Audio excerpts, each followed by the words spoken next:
Your toddler is not falling apart over nothing. They are falling apart because in that moment, their brain and body cannot handle the feeling. That is why the wrong cup, the broken banana, or leaving the park can turn into a full meltdown. To adults, it looks dramatic. To a toddler, it can feel like an emotional emergency. And once you understand that, tantrums start to make a lot more sense. If you've ever thought, why is my child losing it over something so small? This video is for you. We're going to look at why toddlers have tantrums, what is actually happening inside them, what is often normal, what helps in the moment, and when it may be worth paying closer attention.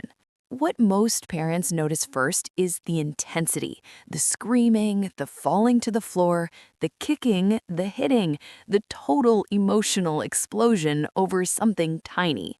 And that is the part that makes parents worry, because it can look like your child is being unreasonable, spoiled, manipulative, or completely out of control.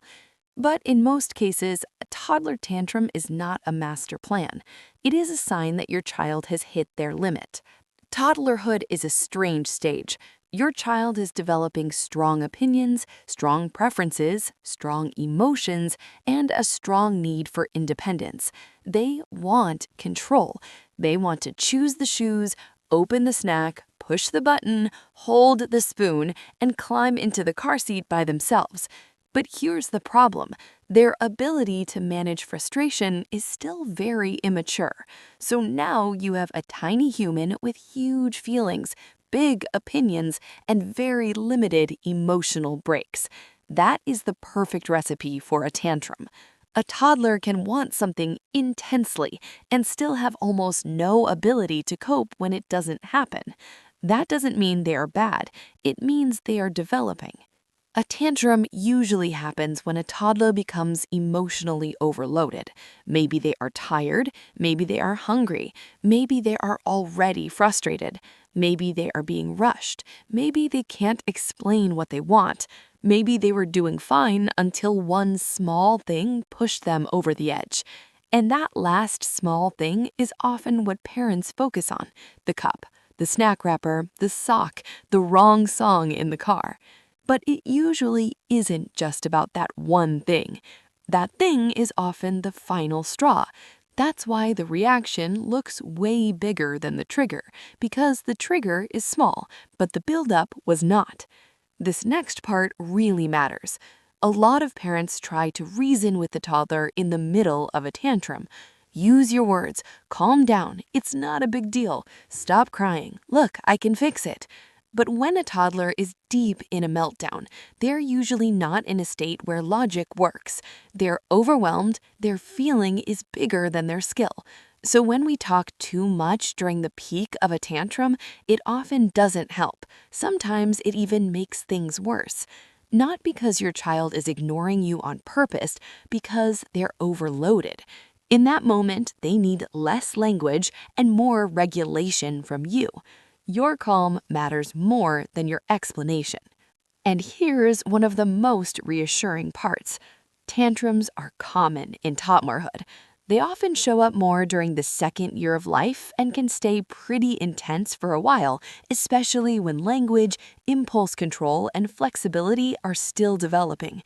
That means a toddler having big reactions doesn't automatically mean something is wrong.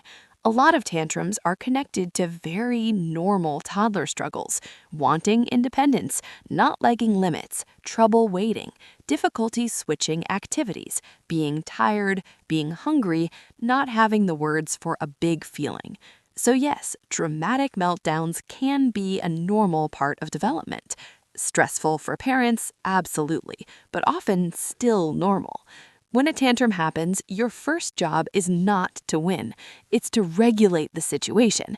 That means staying calm, keeping your child safe, using very few words, and not matching their intensity.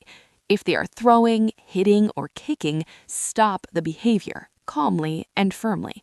You might say, "I won't let you hit," or "I'm moving this to keep you safe," or simply, "I'm right here." Short, clear, calm.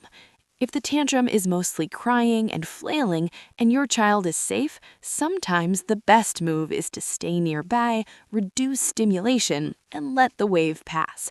Not every feeling needs to be shut down immediately, but unsafe behavior does need a calm stop. The real work usually happens outside the tantrum. This is where progress comes from.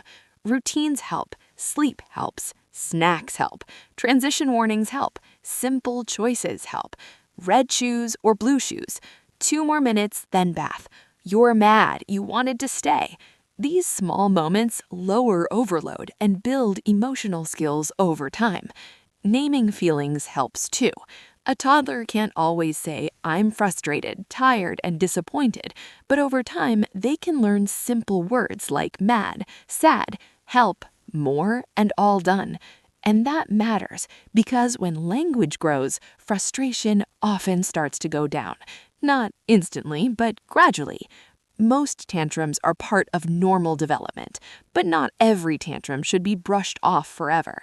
It's worth paying closer attention when tantrums are very frequent, very intense, lasting much longer than usual, getting worse over time instead of slowly improving, or continuing well past the usual toddler years without progress. It also matters if your child regularly becomes unsafe, hurts themselves, hurts others, or seems upset far beyond typical everyday frustration. That doesn't automatically mean something serious is wrong, but it does mean support may be helpful. So the next time your toddler melts down over something tiny, try to remember this. It's usually not about the cup, not about the banana, not about the suck. It's about a young child with a big feeling and not enough tools yet. And that changes how we respond. Instead of asking, "How do I stop this behavior right now?" we can ask, "What skill is missing here?" And "How can I help my child through this safely?" That's where things start to shift, because toddlers don't need perfect parents in these moments. They need calm adults, clear limits, and repeated chances to build the skills they don't have yet. And that's exactly how tantrums get better over time. If toddler behavior feels confusing, overwhelming, or just plain exhausting, subscribe for more evidence-based videos that explain what is normal, what helps, and what may need a closer look.